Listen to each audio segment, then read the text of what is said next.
what do I say? I want to thank Arthur for this, for his remarks. When he did call me that one day, that's not exactly what I said. I said, I thought you didn't give this thing to politicians. I want to thank you all for this award. As I look around this room, one phrase just keeps coming through my mind. Think tank prom. You all look so lovely. What a wonderful evening. And it's an honor to be recognized by your peers. It's also a special honor to be recognized for your work. So I hope that this evening I can give you some sustenance, and I can do it in as brief a period of time as possible so you can get on with your meal. I want to say that I'm especially grateful because in this particular case, it's an award to be recognized by your peers for your contribution to a cause. It's our common cause. And the cause that we've labored with, the cause of AEI, is the American idea. What is this idea? Well, it's pretty simple. It's the belief that the circumstance of your birth should not determine the outcome of your life. That if you work hard, you play by the rules, you get ahead, you can get ahead and make a difference.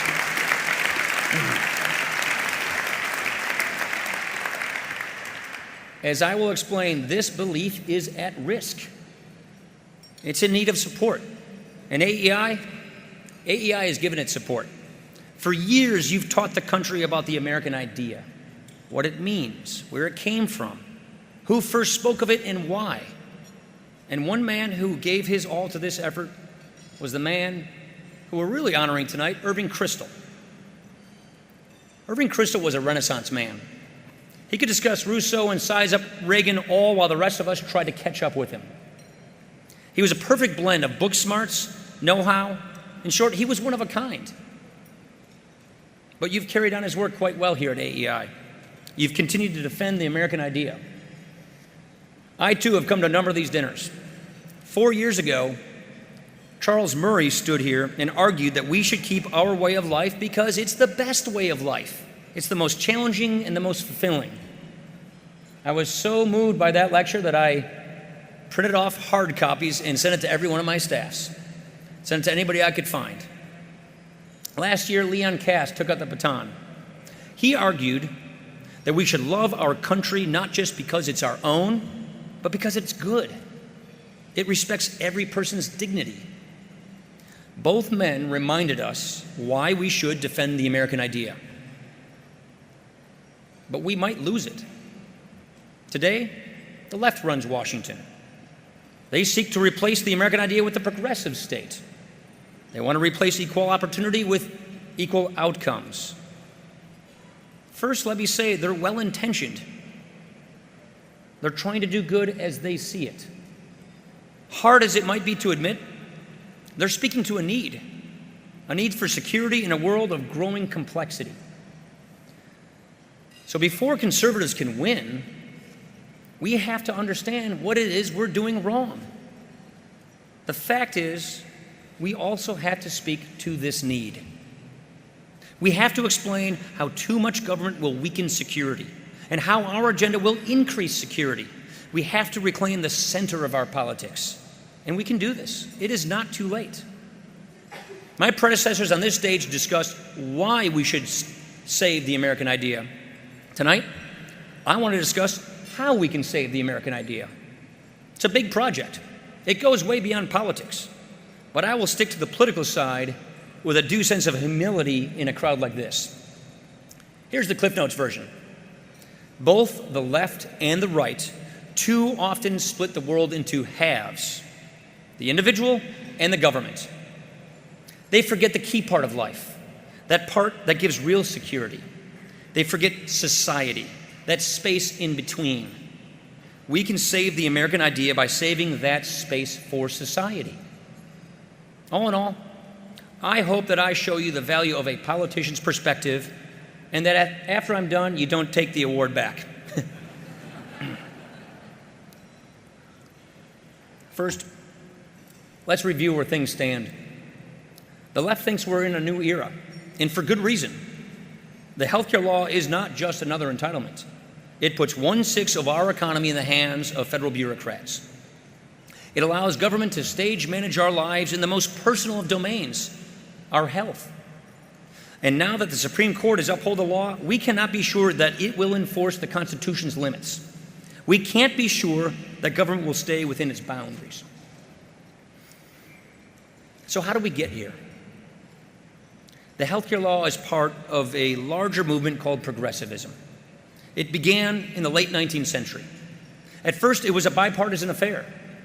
The progressives included Republicans like Teddy Roosevelt and Democrats like Woodrow Wilson. These leaders were skeptical of the Constitution. They disliked the idea of limited government, and you can understand why. At the turn of the 20th century, change was everywhere, from the crowded streets of New York to the plains of Texas. America was becoming more urban, more industrial. Families were leaving the farm for the city, where their lives fell into turmoil, and life became much more complex. No longer did most lives follow the changing of the seasons. They now followed the twists and the turns of the business cycle. We were growing fast, which meant serious growing pains. Immigrants slept in tiny apartments, 10 to a room. Families lived with the threat of disease and often death. Banks went bust. Our economy was growing mightily, but there was great pain along the way. And that pain seemed to cry out for somebody to do something. And that somebody, the progressives thought, was the federal government. The progressives thought they were improving on the founders' work. They thought that the Constitution was old and inadequate. People needed more than just natural rights. People needed government-granted rights. Only government could navigate the turns of history. Only government could remove the uncertainty from life. In the progressive state, government would build up the most wealth for our country and divvy it up in the fairest way. The progressives saw our federal system as an obstacle. They thought our local communities were parochial and inefficient. Why should people have to rely on their family? Why should they have to work with their neighbors? They believed the attachments of family and neighborhood, like the Constitution, were old and inadequate. Their policies weakened those attachments. In fact, they strengthened one attachment to the government. Now, the progressives wanted a national community where government stood supreme, tending to the needs of its subjects. Progressivism is well-intentioned, but it is also, in my opinion, in my humble opinion, arrogant and condescending. Instead of helping people make their own decisions, it makes those decisions for them. It makes Washington the center of power and politicians the center of attention. Here's one reason Teddy Roosevelt was a progressive. His daughter once said that he wanted to be the bride at every wedding and the corpse at every funeral. But this vision proved compelling. It drew thousands of people into government. The New Dealers, the whiz kids, the poverty warriors. Confident in their cause, they seized the moral high ground. They said they were the heirs of the founders, when in reality, they were the replacements. They said they were for the people, and their opponents, well, they were for the rich. They were selfish. When we were debating the health care bill in the House, one Democrat described the Republican position this way. He said, "Don't get sick, and if you do, die quickly." Funny, I don't seem to remember that part in our substitute bill. The progressives hijacked our rhetoric as well. They knew the appeal of our founding principles.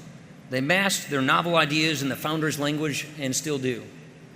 As president, Woodrow Wilson started new federal agencies and created a new income tax. What did he call his agenda? The New Freedom. Behind all this talk is the same idea. The same idea behind the health care law. The left thinks they can make health care more rational, and they don't mind stepping on a few toes to do it. The law puts new burdens on doctors. It adds new coverage mandates, including those that violate some people's religious beliefs. So doctors talk of closing their offices, and Catholic bishops are thinking of closing their hospitals. Government is pushing out all those providers who don't agree with it. It's clearing out that space between itself and each person. It's invading deeply personal relationships and in some cases ending them. Yet they keep winning elections. Why? Well, you can see the appeal. In uncertain times, people look for security. Progressives seem to have an answer. We may not be leaving the farms anymore, but we are moving into an information-driven economy where change is so rapid. Creative destruction sounds a lot better than it feels. Change dislocates and disrupts. The hardships are real. In the progressive state, it offers a sense of security. But it's a false sense of security, because government cannot keep all of these promises. We're learning this the hard way. For years, we've talked about big government in theory. Now, we're seeing it in practice. Again, look at the healthcare law. We were told if you like your insurance plan, you can keep it. But insurance companies are dropping coverage. Companies are dropping their coverage. We were told that if you liked your doctor, you could keep her. But your doctor may not keep you. We were told that premiums will fall, but they're going up dramatically. I believe this healthcare law will collapse under its own weight. But we have to offer something better in its place. This is our opportunity to take back the initiative. And our goal, let me be really clear about this, our goal is not simply to win an election. It's to improve people's lives.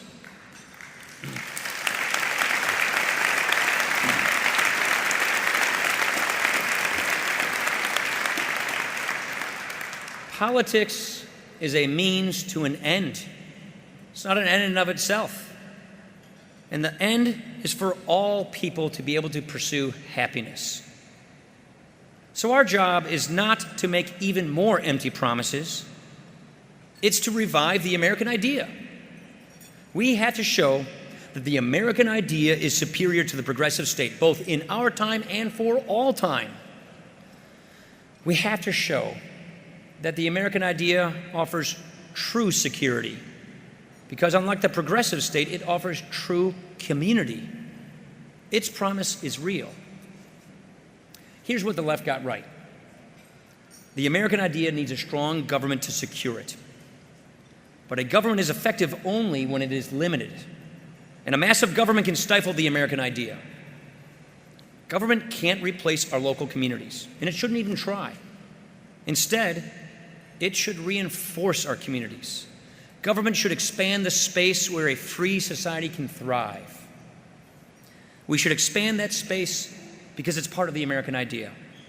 We want everyone to have a chance in life, a chance to be happy. And you know what? We're happiest when we're together. We want to be together. It's in our nature. We feel it in our bones. Now, Barney Frank once said, government is the name for the things we do together. That's just one name. There are lots of them. The church meeting, the neighborhood watch, the food bank, the small business, the healthcare clinic, the homeless shelter. We call these things mediating institutions. But in the end, they're just people working together. And the more we work together out of our own free will, the stronger we become. The strongest glue isn't fear or force, it's friendship and love. We stick together.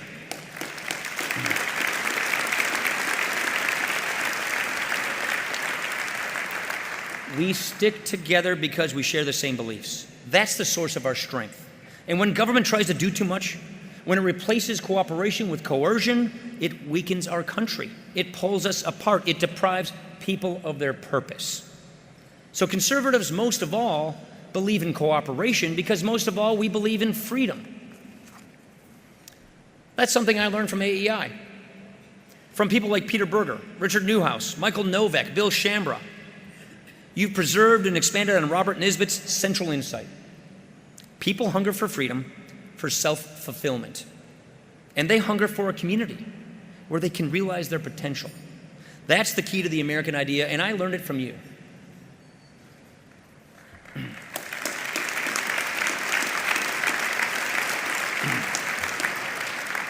You know, I also learned it from my mom.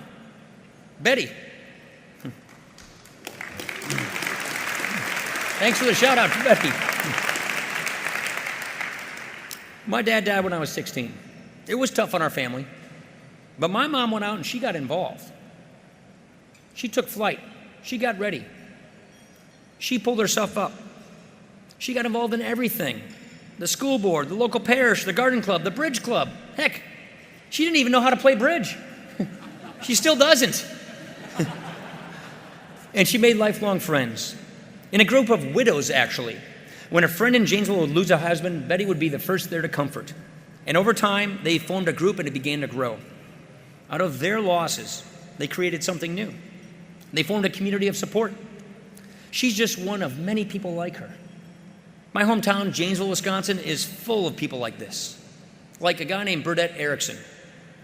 Several years ago, the 4th Ward of Janesville was overrun with drug dealers, and they were brazen. They did their deals in the light of day, even on one elderly woman's front porch. She had to close her front drapes for fear of seeing what was happening, and she was worried she would get shot. This is in Janesville, Wisconsin. So Burdette gathered his neighbors in his basement one night, and he and his neighbors, they made a pact with one another. Either the drug dealers go or we go.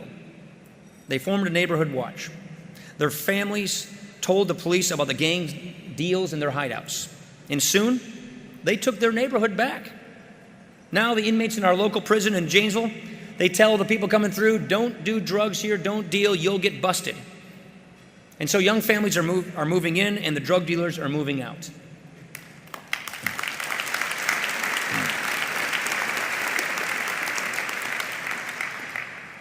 Our country is full of stories like these, of people banding together to meet a common need. And the most obvious example of this, it's our system of free enterprise. You know, as Arthur likes to say, we have to remember free enterprise isn't only the efficient thing to do, it's also the right thing to do, because it's a school of character. The voluntary exchange of goods and services brings out the best in us. It builds trust, it teaches discipline, and it rewards hard work. We have to make the moral case for free enterprise. In short, we have to show the full scope of our vision. We have to explain that conservatism is about more than the economy, it's also about our culture. It's about the kind of country we want to be. It's about the kind of life we want to share. We want people to enjoy the journey of living a full life. A life full of trials and tribulations, of loss and gain, and ultimately of the betterment of ourselves, our children, and our communities. Here's our problem. We have failed to communicate this vision to those who have never heard of it. We have retreated to our cultural cul-de-sacs in order to protect our immediate surroundings. Meanwhile, our inner cities, our barrios, our poor rural communities are languishing. This is where our opportunity lies. This is where we must go. This is where we must demonstrate our full vision of freedom and community.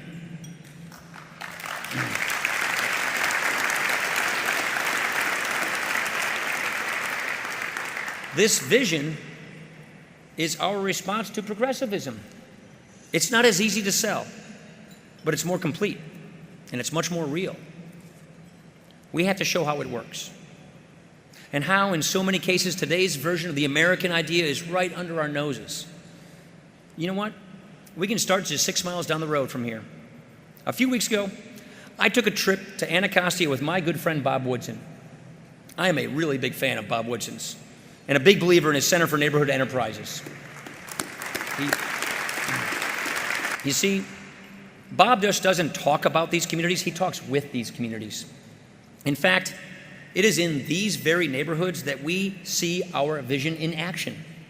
Tonight, I want to share a story that I heard just 6 miles from here. It's about a man named James Woods. James grew up around here. His family wasn't well off, they struggled, but they loved each other. He served 10 years in the military, and after he got out, he met up with some friends from his past. Those friends got him in trouble. They started selling drugs. He became addicted, He was homeless. He slept in the streets. Pretty soon, the law caught up with him. James was charged with selling drugs. The law said 20 years in prison. But a judge gave him a break. He got only 3. After James got out of prison, he made a decision. He wanted to be the man that his parents raised him to be. He would change. So he joined an all-men's ministry, but he was still struggling. He was still searching. And every night, through that bedroom window, he would hear this singing. It was in the ministry of Pastor Shirley Holloway, right next door. He didn't know Pastor Holloway, but he heard her members praying. He was intrigued.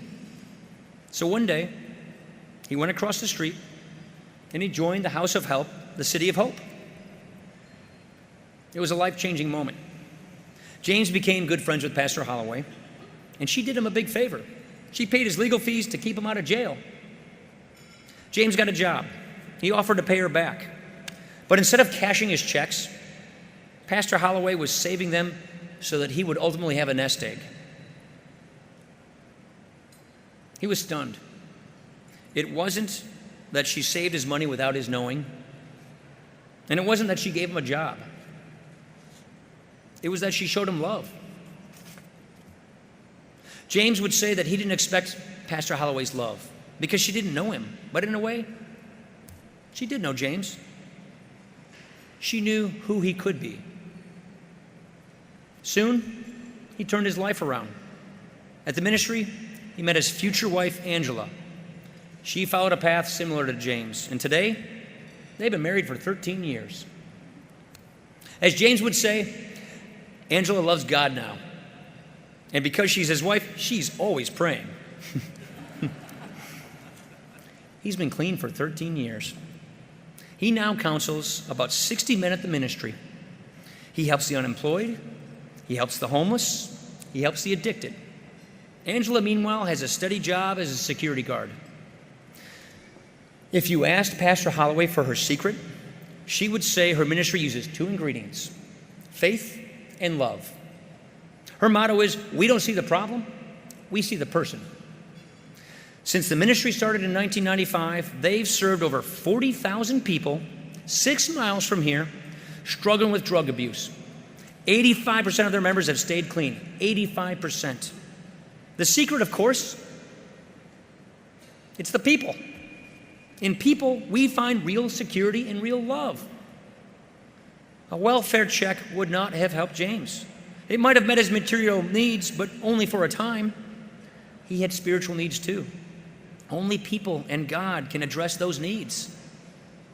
James, Angela, and Pastor Holloway, they're 3 great examples.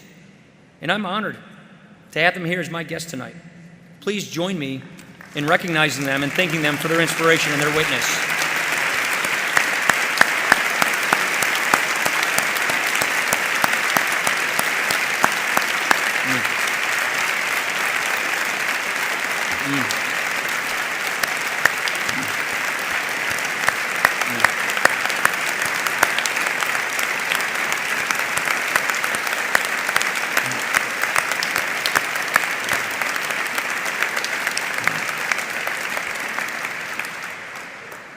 When we make policy, we should keep people like James in mind. Our job is not to replace the Pastor Holloways, it's to support them. Yes, the federal government has a role to play, but it's a supporting role, not a leading one.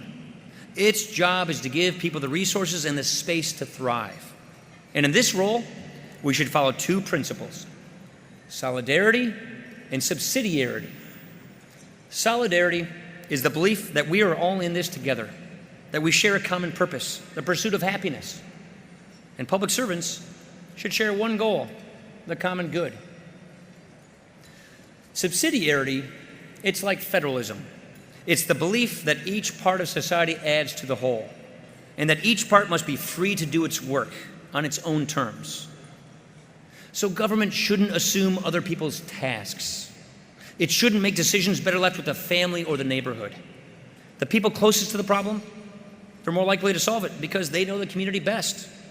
And this is the opposite of progressivism, which believes that Washington knows best. We need to apply these timeless principles to the challenges of the day. You know, that's what we do in the House budget. What's the link here? Our budget is known for one part of our vision, that government can't spend beyond its means. And it's true. The national debt, it hurts our economy. It restricts opportunity. It weighs down our communities. We have to stop spending money we don't have. But that's our policy. It's not our purpose. Our purpose is to reclaim the American idea, and our policies reflect that purpose. We're not just trying to balance the books. We're trying to grow the economy. We're trying to expand that space for society. The welfare state, well, it threatens to close that space. That's why we need to change course. We need to strike a balance between society and government. We need to let each part play its role. We need government to meet its obligations without crowding out the American idea. In short, our purpose is to ensure that if you work hard and play by the rules, you can get ahead. It's to leave our children a country as strong as the one we inherited. And to do that, government must reinforce the space for society. It must apply the principles of solidarity and subsidiarity. Take Medicare. We need to protect this critical program. We need to maintain solidarity with our seniors, but we also need to strengthen it by harnessing the knowledge of our local communities. We need to harness the power of subsidiarity. Instead of imposing one plan on everyone, we give seniors a choice so they can pick the insurance plan that works best for them. Progressives think people aren't smart enough to make these decisions on their own. They shouldn't be given these options. But look at Medicare's prescription drug benefit.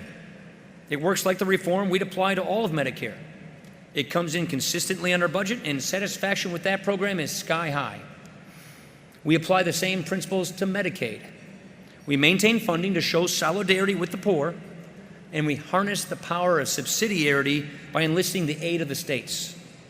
We give state governments more flexibility. We let them tailor their programs to meet their people's needs. And by doing so, we hope to make Medicaid a better program for those who rely on it. But our replacement needs to go further than that. We have to help people who aren't on either program, and that's the majority of the country. The healthcare law will make things much worse. But even the current healthcare system needs to be fixed. That is something we all must acknowledge. Today, our tax code provides an open-ended subsidy for an employer's health insurance. It does nothing for people who buy health insurance on their own. The code locks workers to their jobs. It favors the wealthy, and it pushes up costs. Well, we need to help families get and keep their health insurance. We can do that by attaching the tax benefit to the individual. And if they choose a plan that's less expensive than the benefit, then they get a refund. People shouldn't have to lose their insurance if they change jobs. The benefit should travel with the person, not with the job. Who should decide? We think you should decide, not Washington. Under our plan, the federal government would make a defined contribution to your healthcare security. We'd cap the rate of growth of that contribution to eliminate waste, to encourage competition, but we would also give more help to the poor and the sick, less help to the rich. Support would go to only those who needed it. And under our plan, we would put you in control. Only you know what works best for you and your family. Our reforms should offer people not just the dignity of self-determination, but the comfort of community. Healthcare is a deeply personal issue. When your healthcare is at stake, you want your doctor to be someone you trust. You want somebody you know, someone who knows you. In Janesville, Jana and I are more likely to see our doctors at the YMCA or at the school play than at the clinic, just as it can and should be. You don't want to be just the next person in a line. You want the doctor to be like family. But the healthcare law is forcing doctors to close their practices. It's taking this relationship out of our hands. And if we reform healthcare the right way, free enterprise can control costs and increase quality without this kind of bullying.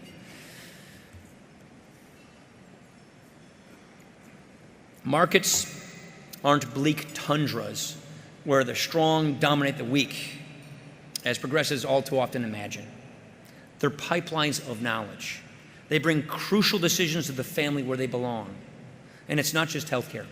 We have to apply these principles to all the challenges of the day: defense, energy, education, immigration, taxes. We have to explain how our policies will improve people's lives. The answer is, we will use the power and the resources of the government to give people the room to thrive. We will maintain our partnership our society has had with our government in the past, even in this new era of an aging society and a global economy. This is a complete vision of conservatism. It's what we are striving for. It's not a vision of petty materialism. It's not one of lonely individuals overseen by a massive government. It's one of moral nourishment, of self-fulfillment, of growth and opportunity. We can't treat politics like a game. We aren't competing for a trophy. We're competing over the country's future. We're trying to determine what kind of people we're going to be. We have to recognize the stakes. We have to get serious. And I believe we will. Winston Churchill once said, "The Americans can be counted upon to do the right thing only after they've exhausted all the other possibilities." He got it right. Sometimes other people can see us better than we see ourselves. In fact, I think the best description of the American spirit was written by a Frenchman, Alexis de Tocqueville. We remember Tocqueville for his keen study of our culture. We remember his insight that our local communities are schools of freedom. They teach us how to see past our differences. They teach us how to work together. But he also had a sense for politics. He said that the Senate was home to, quote, "the celebrities of America," that there was hardly a member who hadn't done an illustrious deed. The House, on the other hand, was home to, quote, "obscure persons. Often the eye seeks in vain for a celebrated man within it." It's kind of humbling, you know? On a night like this, I'm less eager to stand out and much more eager to join in. To receive the Crystal Award is to join a fellowship of scholars. It's to take part in the community of ideas. You're the people who got me interested in politics, these scholars. They taught me how to take it seriously. So I'm grateful. And I'm grateful for tonight. You're quite the crowd for an evening's company. And your dedication to truth, in your pursuit of justice, you're a great testament to the American idea. Thank you. Thank you very much.